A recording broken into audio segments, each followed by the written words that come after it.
আপনারা বলেন যে শফিকুল ইসলাম মাসুদ আপনাদের ধানের শীষের আমি অবশ্য বাজার করে রাখি, আমার আব্বাজান রাখি, আমার বাবা বন্ধু বলেন, তার রাজনৈতিক শিষ্য বলেন। 50 বছর রাজনীতিতে আমার বাবা এই স্বর্গে, আপনারা শুনছিলেন স্বর্গে একটা গাছ ছিল, শুনছেন কি গাছ? কি গাছ ভাই? গন্ধম বৃক্ষ।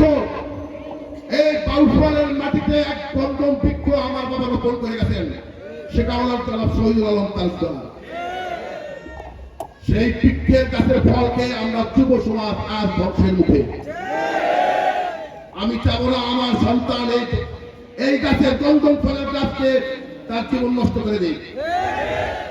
তাই আমাদের এই হাত থেকে রক্ষা করার জন্য রব্বুল আলামিন আমি মনে করি বাউফলে শ্রেষ্ঠ সন্তান শফিকুল ইসলাম মাসুদকে প্রেরণ করেছেন।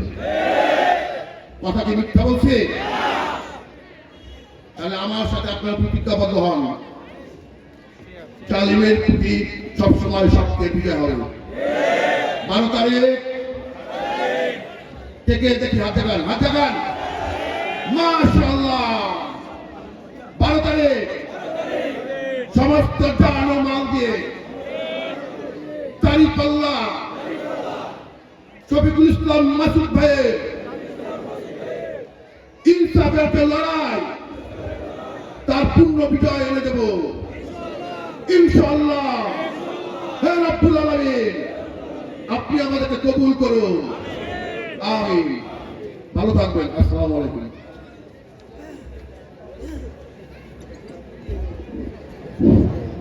সম্মানিত উপস্থিতি, এই পর্যায়ে আপনাদের উদ্দেশ্যে গুরুত্বপূর্ণ বক্তব্য পেশ করবেন, যার বক্তব্য শোনার জন্য আমরা দীর্ঘক্ষণ যাবত উন্মুখ হয়ে আছি।